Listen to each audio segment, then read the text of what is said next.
নতুন যারা সংসদ সদস্য হবেন ইনশাআল্লাহ 12 তারিখে ইলেকশনের পরে তাদের শপথ গ্রহণ করার কথা হচ্ছে স্পিকারের, স্পিকার না থাকলে ডেপুটি স্পিকারের, ওনারা না থাকলে অন্য বিধানও আছে। এখন আমাদের এখানে স্পিকার ডেপুটি স্পিকারের মধ্যে একজন নিখোঁজ, আরেকজন জেলে আছেন, তাদের বিরুদ্ধে গুরুতর কিছু মামলা আছে এবং তারা পদত্যাগ করেছেন, বিশেষ করে স্পিকার। ফলে এই অবস্থায় উনাদের দ্বারা শপথ গ্রহণ করার কোন রকম স্কোপ আছে বলে আমি মনে করি না।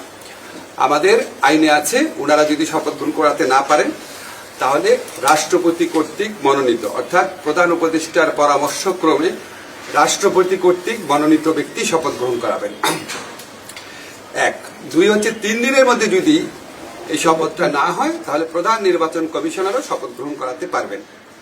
এখন এটা সরকারের নীতিগত পর্যায়ের সিদ্ধান্ত, আমি আপনাদের চূড়ান্ত কিছু বলতে পারবো না। তবে আমাদের সামনে দুইটা অপশনই আছে, একটা হচ্ছে রাষ্ট্রপতি কর্তৃক মনোনীত কোনো ব্যক্তি শপথ গ্রহণ করাতে পারেন। ফর এক্সাম্পল, যেমন হয়তো আমাদের প্রধান বিচারপতি হতে পারেন।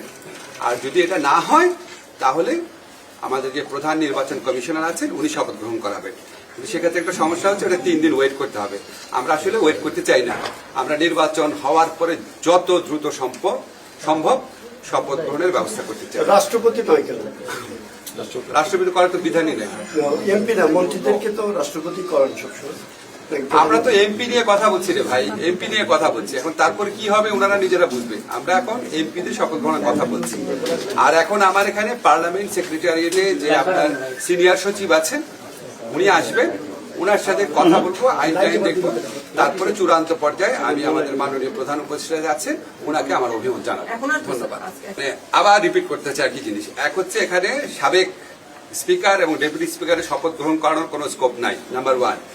নাম্বার 2 হচ্ছে ওনাদের নির্বাচনের ফলাফল ঘোষণা হওয়ার পরে 3 দিনের মধ্যে যদি শপথ পড়াতে হয় তাহলে রাষ্ট্রপতি কর্তৃক মনোনীত, প্রধান উপদেষ্টার পরামর্শক্রমে রাষ্ট্রপতি কর্তৃক মনোনীত কোনো ব্যক্তি শপথ গ্রহণ করাবেন। সেটা আপনাদেরকে আমি এক্সাম্পল হিসেবে বলেছি। এটা আমাদের বর্তমান প্রধান বিচারপতি রাজি থাকলে উনিও হতে পারেন। আর বলেছি 3 দিনের মধ্যে যদি শপথ গ্রহণ করানো না যায় কোনো কারণে তাহলে এরপরে প্রধান নির্বাচন কমিশনার শপথ গ্রহণ করাতে পারবে।